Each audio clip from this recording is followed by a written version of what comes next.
Ang signal na ito ay nagmula sa isang distansya na mahirap isipin. Ganito ang tunog nito.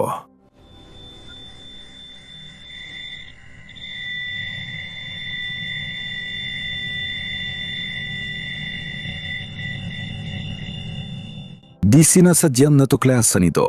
Matapos ang unang sukat, naging malinaw na bago ito sa mga mananaliksik. May mga kakaibang katangian ng signal, kaya patuloy pa rin pinag-uusapan ng mga siyentipiko. Bakit ito labis na kinahuhumalingan? Ano-ano ang mga teoryang pinag-aaralan na yon ng mga siyentipiko? Ikukwento ko. Ano ang gagawin mo pag may katalinuhang mula sa ibang planeta na kumausap sa'yo? Siyempre, pagkatapos mong tingnan lahat ng expired na pagkain sa ref, malamang magugulat ka sa ganitong pakikipag-ugnayan tulad ng naranasan ng mga astronomo kamakailan. Pag-usapan natin ito isa-isa. Tinutukoy dito ang mga hindi pa nalulutas na signal mula sa kalawakan na walang tiyak na pinagmulan, pati na rin ang biglaang pagsabog ng radyo na tinatawag na FRB o Fast Radio Bursts na talagang kapansin-pansin. Dahil sa kanilang pagiging paulit-ulit at sa tagal ng panahon dahil ang unang signal ay naitala 10 taon na ang nakalipas. Mga 40 radio bursts ang natanggap natin at ang pinakahuli ay kamakailan lang na itala. Kamusta? Para magsimula, balikan natin ang mga pangunahing kaalaman. Anong paraan nga ba ang napili ng sangkatauhan para tumanggap ng mga posibleng signal mula sa mga dayuhang mundo? Hindi mo naman, basta pwedeng i-tune ang kahit anong 100 at 4 na tuldok 5 FM at marinig. Kamusta? Binabati kayo ng Alpha Centauri? Hindi, mas naging ordinaryo ang lahat ng nangyari. Isang araw, nagtipon ang dalawang matalino gaya ni Connie at Morrison. Si Morrison ay isang Amerikanong astropisiko na nagtatrabaho sa Massachusetts, California at Cornell na mga universidad. Sa totoo, ang kanyang tagapayo sa agam ay si Robert Oppenheimer, lumikha ng atomikong bomba. Kaya napagpasyahan ng mga siyentipiko na ang dalas ng malayang hydrogen ang pinakaangkop sa pagtanggap ng signal mula sa mga dayuhan. Ang elementong ito na karaniwan sa universo ay naglalabas ng enerhiya sa haba ng alon na 21 sentimetro at madaling tumatago sa mga tila di matagos na ulap ng alikabok sa kalawakan. Napagpasyahan ng mga astropisiko na alam na ito ng kahit anong maunlad na sibilisasyon, kaya dun sila magpapadala rin at marahil tatanggap ng mga signal sa nasabing dalas. Masyadong kumpiyansa ang mga kalkulasyon. Sa loob ng 50 taon, kakaunti lang tayong natanggap na mensahe mula sa labas, may isang signal na naging tanyag bilang wow signal.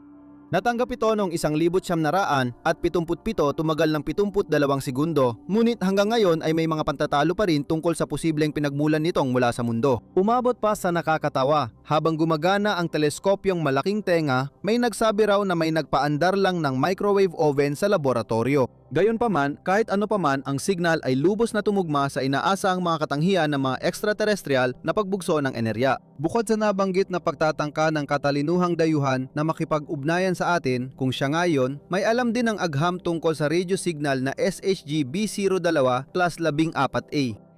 Ito ay naitala ng mga kalahok sa proyekto ng SETI 20 taon nang nakalipas, noong 2003 at itinuturing na pinakamalamang na kandidatong artipisyal ang pinagmulan, tulad ng WOW. Kung tayo ay may kinalaman sa isang sesyon ng pakikipag-ugnayan ng mga dayuhan, lumalabas na sa pagkakataong ito ay naging matayaga ang mga hindi kilalang nilalang dahil sinubukan nilang gawin ito ng 3 beses. Tumagal ng halos 1 minuto bawat signal sa dalas ng malayang hydrogen. Saan nanggaling ang signal? Dito nagsisimula ang pinakakapana-panabik na bahagi. Sa libu-libong liwanag taon mula sa daigdig, sa pagitan ng mga konstelasyon ng Pisces at Aries, naroon ang void, ibig sabihin ay kawalan. Walang mga bituin o planeta doon. At ngayon, pansin, tanong, ano o sino ang nagpadala ng signal mula sa lugar na yon? Ang pangalawang nakakagulat na katangian ay ang dalas ng signal.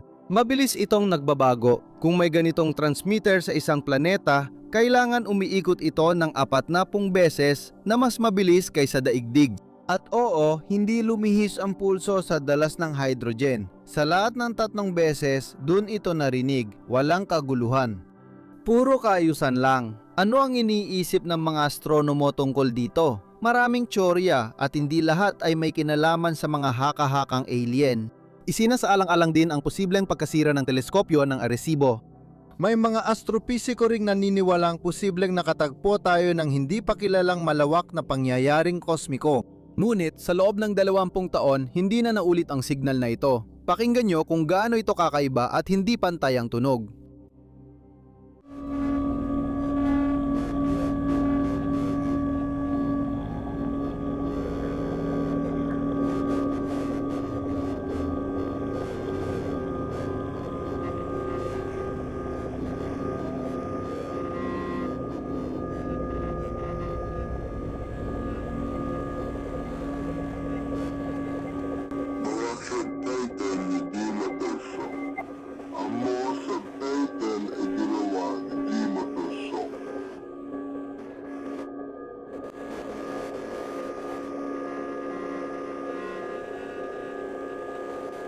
mga subtitle ay ginawa ni Di Matozo.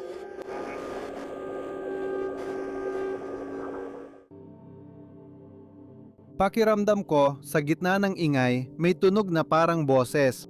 Baka noong 2003 may isang tao na sinubukang sumigaw sa atin sa kabila ng tabing ng 2,000 taon ng liwanag at magbabala tungkol sa mahihirap na panahong paparating sa mundo. Sino ang nakakaalam? Pero dun na ba natapos ang lahat?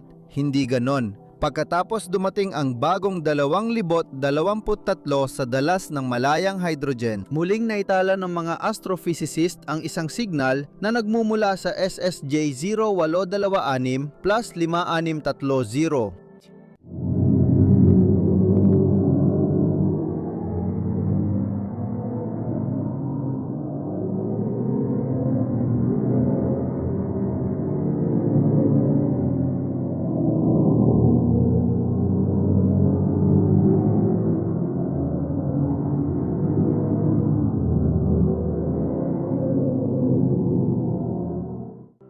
Ito ay napakalayo, 8.8 bilyong liwanag taon ang layo mula sa daigdig. Ibig sabihin, nagsimulang maglakbay ang liwanag mula sa bagay na ito 5 bilyong taon bago nabuo ang mundo. Ang signal ay nakuha ng isang napakalaking teleskopyo na matatagpuan sa India sa estado ng Maharashtra. Nakakagulat din na dati, mga mensahe lamang mula sa mga kalapit na galaksya ang dumarating sa atin. Ngayon, bigla itong nagmula sa sentro ng universo. Sa pagkakataong ito, nakatulong ang gravitational lensing na maraming beses na nagpalakas sa signal kaya nakarating ito sa atin. Ang totoo niyan, malapit sa landas ng pagdaan ng kosmikong mensahe ay mayroong napakalaking kumpol ng mga bituin. Ito ang tumulong sa paghahatid ng signal. Ano pa ang nalalaman tungkol sa mga FRB signal o mabilisang pagsiklab? Sa ngayon, kaunti pa lang ang alam natin dito kahit masigasig na pinag-aaralan ito ng mga siyentipiko. Kadalasang galing sa malalim na kalawakan ang ganitong radio signal, kaya hanggang ngayon, hula lang ang alam natin sa kanilang pinagmulan. Pero dahil sa paulit-ulit na paglitaw ng ilang mga pagsabog, kinailangan ng tanggalin sa listahan ng mga hinala ang posibilidad na dulot ito ng isang sakuna. Halimbawa, sa isang eksperimento sa Canada na isinagawa mula 2018 hanggang 2020, naitala ang 38 na radio burst. At sana'y wala namang problema, ngunit ang ilan dito ay hindi basta-basta lumilitaw, kundi may kapansin-pansing regularidad. Kunin natin ang malamat na signal, farbisang 8 isang 6, J0 isa 58 6 na po.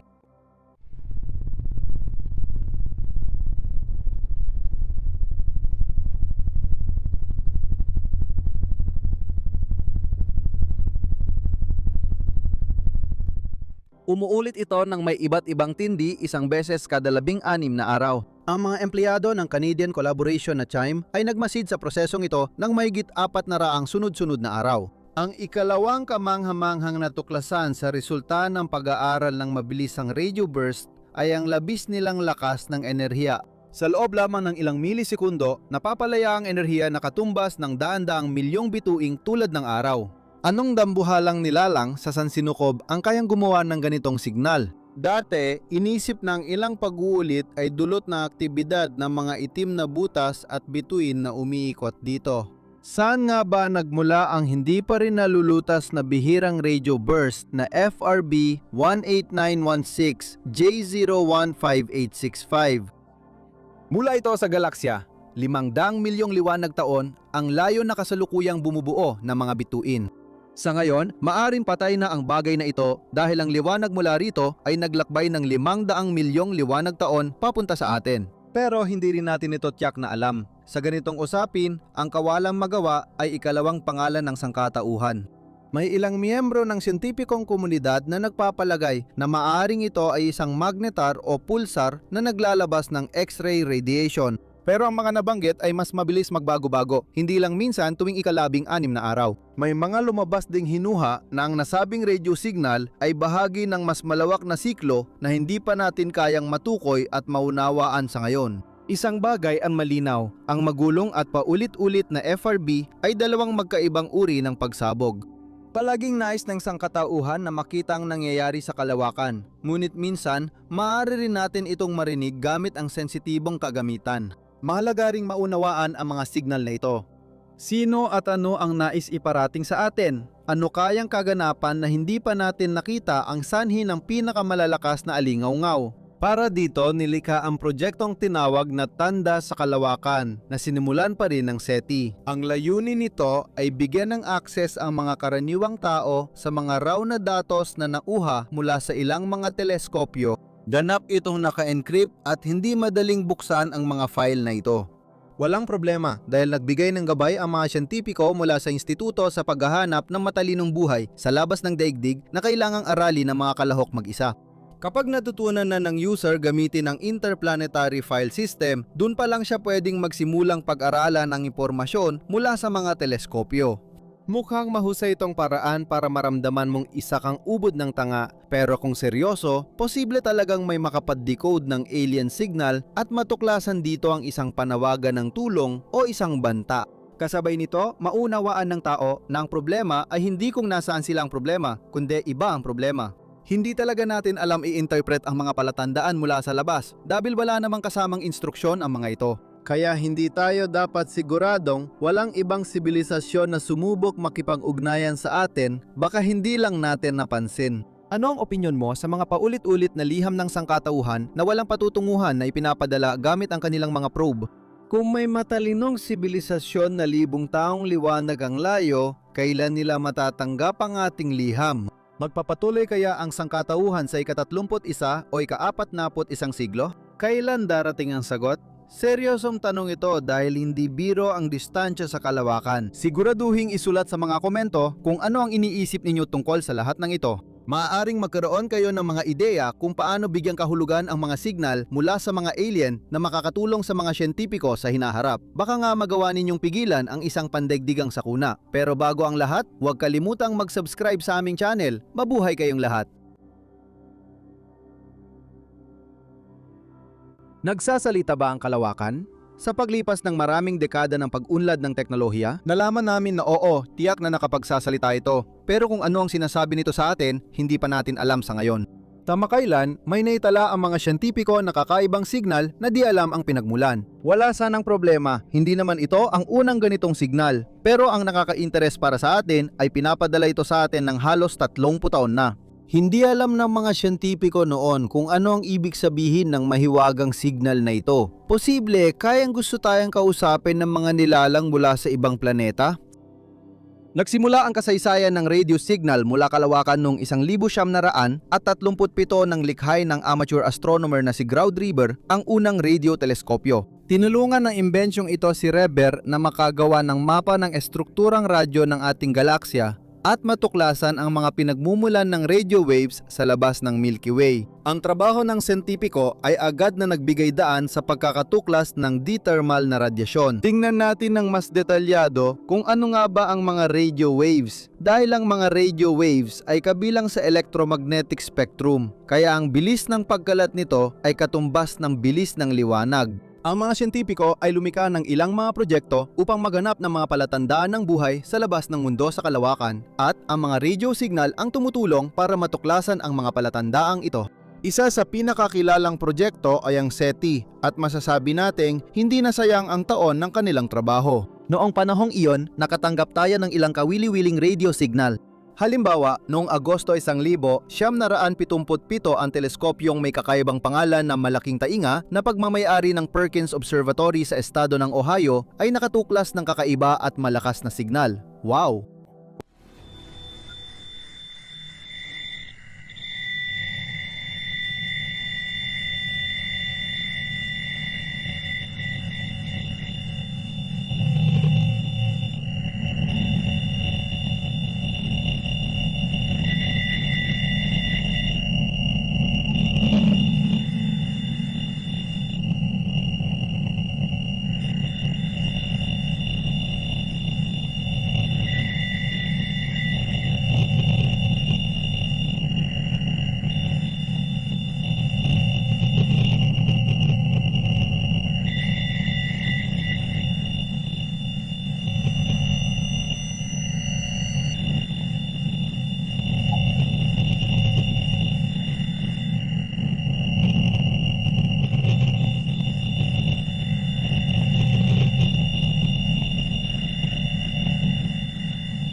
Habang sinusuri ni siyentipikong Jerry Amon ang datos mula sa teleskopyo, nadiskubre niya ang isang radio signal na tumagal ng 72 segundo. Ang signal ay makitid ang bandwidth at sapat na malakas. Hindi talaga ordinaryo ang signal na ito, kaya gumamit si Amon ng pulang tinta at isinulat sa tabi nito ang "Wow". Doon rin kinuha ng radio signal ang pangalan nito. Kagiliw-giliw din na ang signal ay nasa loob ng hydrogen line.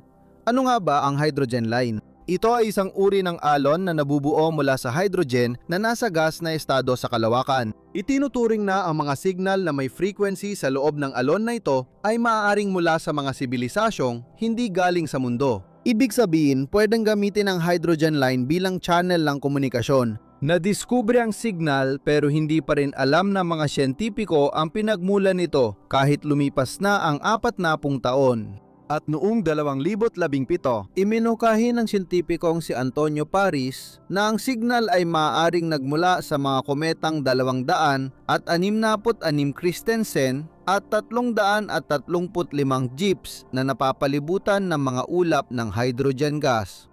Hindi lahat ay sumang-ayon sa bersyong ito, kabilang na si Jerry Amon. Sinabi ng siyentipiko na ang signal ay naitala lamang ng isang beses at hindi na ito naulit.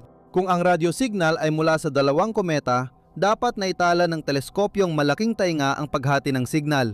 Ngunit hindi ito nangyari, kaya hindi mga kometa ang dahilan. Gayunpaman, hindi sinabi ni Jerry Amon na nakatanggap sila ng signal mula sa mga nilalang na hindi taga-daigdig. Maaring may ibang paliwanag pero wala pa tayong tiyak na sagot. Posibleng hindi na natin ito malaman gaano man ito kalungkot. Ngunit hindi dito nagkatapos ang kwento ng mga kakaibang signal. Halimbawa, narito pa ang isa pang signal na talaga namang nagpapabaliw sa mga astronomo at ito ay nagmumula mismo sa gitna ng ating kalawakan, ang Daang Gatas. Noong taon na yon, habang sinusuri ang mga datos na nauha ng Australia nung teleskopyo na ASCAP, nakatala ang mga siyentipiko ng humigit kumulang 2 milyong iba't ibang mga bagay na nagpapadala ng mga signal. Pagkatapos, sinimula ng mga siyentipiko na kilalanin at iklase ang bawat uri ng bagay at halos lahat ay nauri nila. May mga pulsar pa, ngunit karamihan ay mga karaniwang bituin. Hindi rin ganun kasimple ang lahat. May isang bagay sa gitna ng Daang Gatas na pinagmulan ng 6 na signal sa loob ng 9 na buwan. Ang polarized na liwanag mula sa bagay ay hindi katulad ng anumang nakita nila noon. Ang bagay na ito ay nagdulot ng pagkalito hindi lang sa mga siyentipiko kundi pati na rin sa mga computer. Walang makaintindi kung ano talaga ito. Lalo pang naging misteryoso dahil hindi ito nakita sa infrared o X-ray na liwanag. At dagdag pa, hindi rin maintindihan kung paano nawala ang signal kahit na naitala ito ng 2 radio telescope ng sabay. Mas lalong nalito ang mga siyentipiko nang muling maitala ang signal makalipas ang 1 taon. Ngunit bigla rin itong nawala sa misteryosong paraan. Ano kaya ang bagay na ito na pinagmumulan ng ganitong misteryoso at kakaibang radio signal? Siguradong hindi lang ito basta-bastang bituin o pulsar. May isang teorya na ito ay isang natatanging uri ng signal na tinatawag na Galactic Center Radio Transient o GCRT. Sa ganitong uri, kabilang pa ang 3 iba pang mga bagay, kahit na inabot ng 1 dekada bago sila natuklasan, hindi pa rin masabi ng mga astronomo ng eksakto kung ano talaga ang mga ito. Maaring galing sa sibilisasyong dayuhan ng signal at hindi natin maintindihan dahil kulang tayo sa impormasyon. Gayunpaman, dapat tandaan na ang mga signal na gawa ng tao ay may mas makitid na saklaw ng mga frequency. May teorya na ang mga bagay na kabilang sa Galactic Center Radio Transient ay namamatay na pulsar na paubos na ang enerhiya at paminsan-minsan lang maglabas ng radio burst. Maaring ito ay mga umiikot na neutron star na panapanahong hinaharangan ang signal ng isa't isa. Makakatulong ang square kilometer array na teleskopyo para magbigay linaw sa misteryosong sitwasyong ito. Inaasahang magpapatuloy ang pagtatayo nito sa taong 2028 sa Australia at South Africa. Paano kung totoong tumanggap tayo ng signal mula sa isang matalinong sibilisasyon? Kamakailan, napansin ng mga siyentipiko ang isang misteryosong bagay na nagpapadala ng signal simula pa noong 1988. Sa lahat ng panahong yon, hindi natin alam ito. Ang bagay ay 15,000 taong liwanag ang layo mula daigdig. Mula rito, may mga pagsabog na may iba't ibang liwanag tuwing 20 minuto, napakatumpak. Dati, nagmungkahi ang mga siyentipiko na ang pinagmumulan ng radio signal ay isang neutron star, isang magnetar. Ito ang bituin na may pinakamalalakas na magnetic field sa buong universo. Ito mismo ang dahilan kung bakit minsan ay may nangyayaring parang lindol sa mga magnetar. Sa ibabaw ng bituin, nabubuo ang mga bitak na nagreresulta sa paglabas ng malaking dami ng enerhiya. Ang lahat ng ito ay paminsan-minsan nagdudulot ng mga pagsabog ng gamma radiation at X-ray radiation at maaari natin itong masaksihan mula sa ating planeta. Sa aming pagsusuri sa lahat ng kilalang magnetar, natukoy naming nag-iiba ang pagitan ng pagbuga ng enerhiya mula ilang segundo hanggang ilang minuto. Sa natuklasang bagay, ang pagitan ay 22 minuto. Maaring ito ay isang natatanging uri ng magnetar. Sige, posible ba tayong makatanggap ng signal mula sa sibilisasyong dayuhan? Siyempre posible yon, pero may ilang bagay na hindi dapat kalimutan. Ang pinakamalaga ay ang saklaw ng mga frequency. Dapat nasa loob ng hydrogen line ang mga signal mula sa mga nilalang na dayuhan, gaya ng nabanggit natin kanina. At ito ay nasa pagitan ng mga frequency na 1,400 at 20 at 1,662 MHz. Gayunpaman, maaring mangyari na ang isang haka-hakang sibilisasyon ay hindi kayang makipag-ugnayan gamit ang mga ganoong frequency. Dapat natin itong isaalang-alang. Isa pang bagay ay kung gaano kalakas ang signal. Para ma-detect natin ito, kailangan itong nakatutok mismo sa atin. Kung hindi naman ganon, dapat napakalakas ng signal. Dito, dapat isaalang-alang ang inverse square law. Ang mga signal na malawak ang saklaw ay mabilis humina habang lumalayo. At syempre, pati ang oras. Sa huli, doon talaga lahat nakasalalay. Maaring dumating ang signal ng maaga habang hindi pa sapat ang ating teknolohiya para matuklasan ito. Tandaan na ang radio signal mula sa daigdig ay hindi malayo ang naaabot sa kalawakan. Dahil dito, napakaliit ng posibilidad na masagap ito ng mga kinatawan ng ibang sibilisasyong dayuhan. Syempre, hindi naman ito zero, pero muli, ang bilis ng liwanag ang nagiging hadlang. Dahil, gaya ng natatandaan ninyo, kapag tumitingin tayo sa kalangitang puno ng bituin, nakikita natin ang kalangitang puno ng bituin gaya ng anyo nito noon.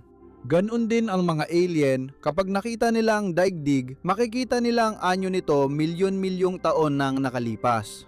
At kung sakaling makatanggap sila ng radio signal, pagdating nila sa ating planeta, matagal na tayong wala. May proyekto na tinatawag na Breakthrough Listen na layuning mag-scan ng kalangitan para maghanap ng senyales na mga nilalang mula sa ibang planeta. Ayon sa bagong pag-aaral, maaring naabot na ng ilang signal mula daigdig ang malalayong bituin. Posible ring may sibilisasyon sa ibang planeta sa kalawakan na maaring magpadala ng sagot sa atin. Sabi ng mga siyentipiko, mas malinaw na ang sitwasyon pagsapit ng taong 2029. Sa tingin nyo ba, makakatanggap tayo ng sagot balang araw? At ano kaya ang magiging sagot nila? Banta kaya ito sa atin o posible kayang mamuhay tayong mapayapa kasama ang mga makakarinig sa katahimikan ng walang hanggang kalawakan? Naisip nyo na ba kung ano ang tunog ng tinig ng universo? Ano kaya ang tunog nito? Marami siguro sa inyo ang sasabihing wala namang tunog sa kalawakan. Hindi rin natin maririnig ang sigaw natin doon. Sabi nga ng sikat na science fiction horror na Alien, sa kalawakan, walang makakarinig ng sigaw mo. Hindi talaga naririnig ng tao ang tunog sa pagitan ng mga galaksya, planeta at bituin. Pero hindi rin ito ganun kasimple. Dapat tandaan na ang tunog ay isang panginginig na kumakalat bilang alon sa kalawakan. Para makapaglakbay ang mga sound wave, kailangan nilang gumalaw sa isang particular na medium. At ang medium na iyon, halimbawa, ay maaring maging interplanetaryong plasma. Madalas, mula araw patungong mundo, gumagalaw ang mga alon ng plasma. Napakabilis ng kanilang bilis, mula 200 hanggang 750 kilometro bawat segundo dahil gumagalaw sila sa ilalim ng impluensya ng solar wind. Bukod dito, ang frequency nila ay 20 Hz hanggang 20 kHz na theoretical na naririnig ng tao. Dahil sa sobrang kaunti nito na umaabot sa ibabaw ng daigdig, hindi talaga natin ito naririnig. Pero huwag tayong malungkot, dahil sa ionosphere ng ating planeta, ang mga alon ng plasma ay nagiging mga alon ng radyo. Dahil dito, mas napapalapit sa atin ang mga sikreto ng universo. Ano ang tunog ng universo? Paano na ipapakita ng tunog ang kasaysayan ng kalawakan? Magsimula tayo sa pinakaumpisa. Ngayon, maririnig ninyo ang tunog ng Big Bang.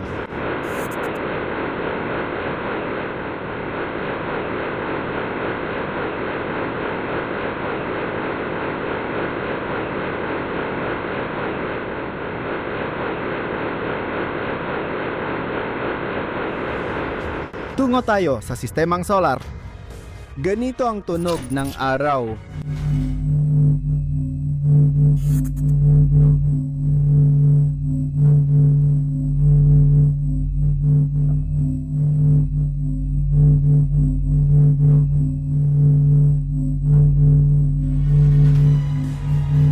At narito naman ang mga planeta. Ganito ang tunog ng Merkuryo.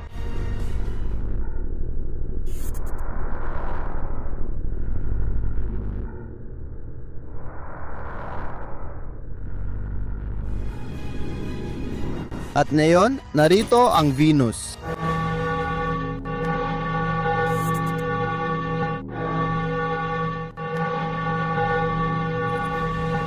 Mars.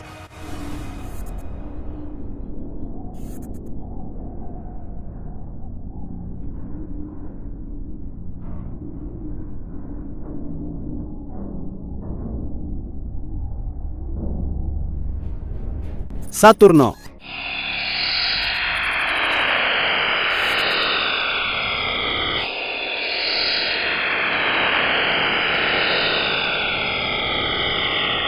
Jupiter.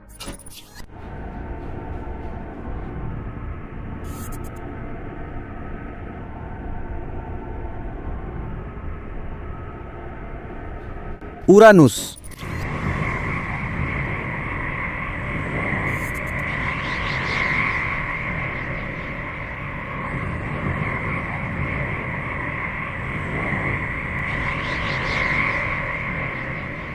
Neptune.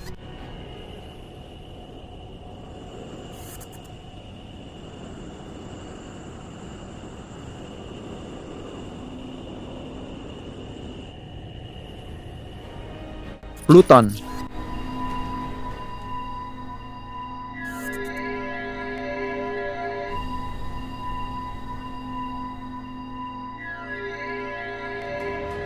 Dito, sa wakas, nakarating na tayo sa daigdig.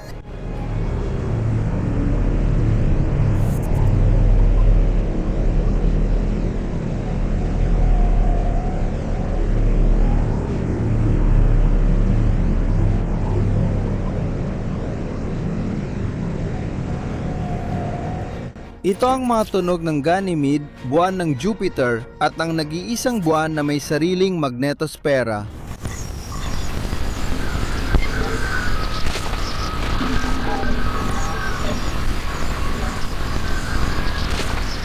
Ngayon, papalapit na tayo sa mga nebula.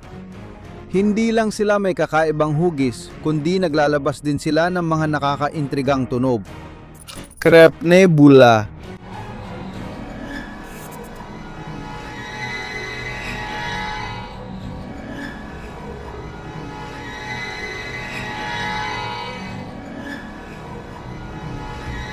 Nebula na nebula. Venus.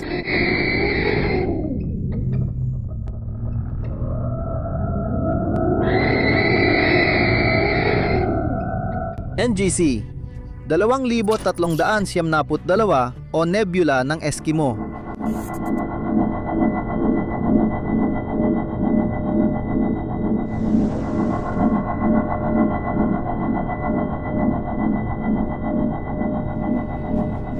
Ito ang nebula ng ulo ng kabayo.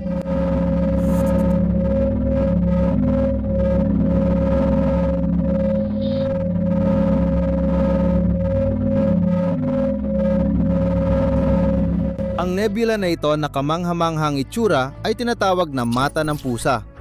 At ito ang tunog nito.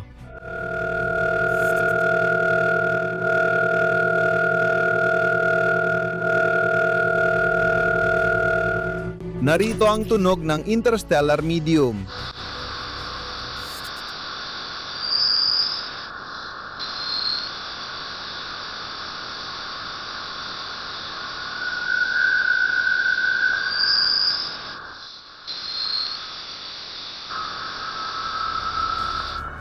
Ito ang mga tunog ng hangin ng bituin. Alam ko.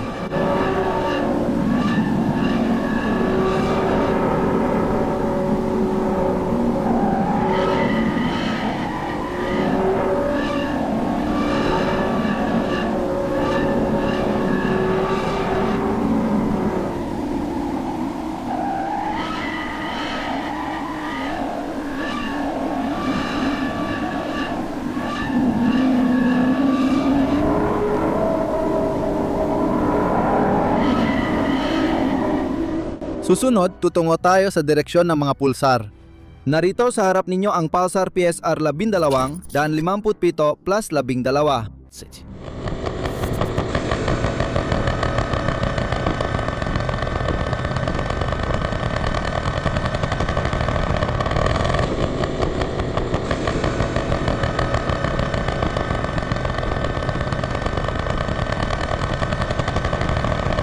Narito ang millisecond pulsar na PSR J0 Siam 52067.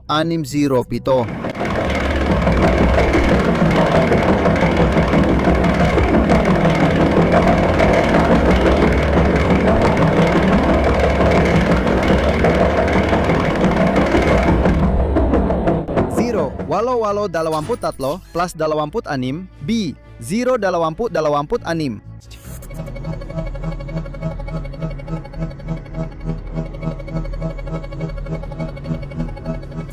Tatlumput tatlo minus B08 tatlong 45. 5. Zero walo tatlumpu B 0830 tatlong 4 plus 6 B6.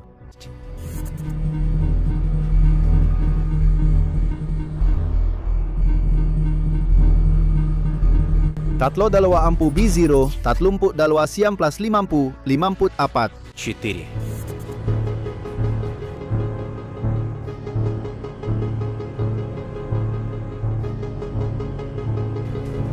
Zero siam B0 siam 50 plus 0 walo 0 walo.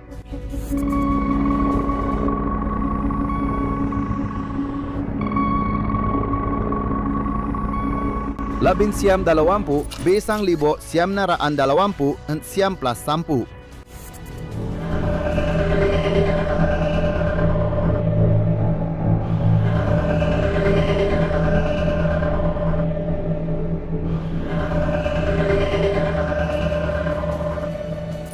B.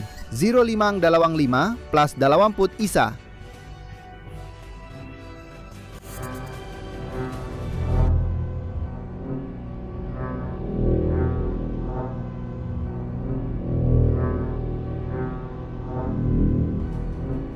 B0530 B0531 plus 20 isa-isa.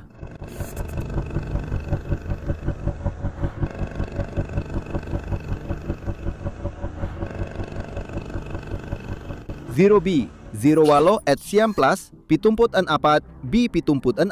4.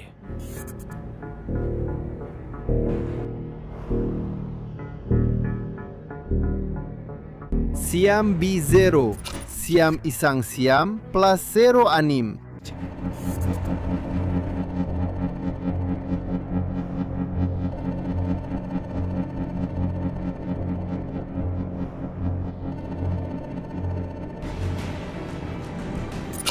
Isa ito sa mga quasar.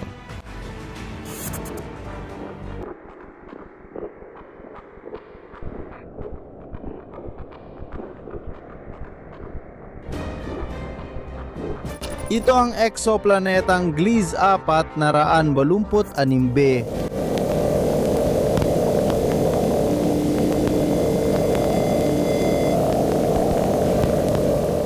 Ito ang itim na butas SS0014 plus 81. 101.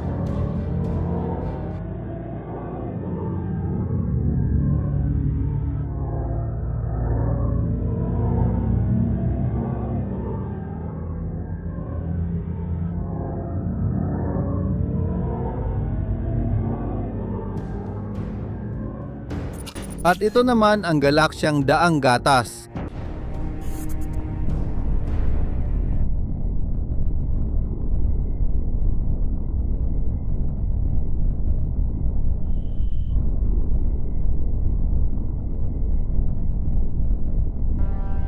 Universo. Kamangha-manghang lugar ito. Hindi natin kailanman malalaman ang lahat ng mga lihim nito, pero kaya nating silipin kahit kaunti ang mga misteryo nito. Laging masaya yon para sa mausisang isipan. Alin sa mga ipinakitang tunog ang pinakanadpahanga sa iyo? Sa anong mga tunog sa mundo mo ito may hahalin tulad?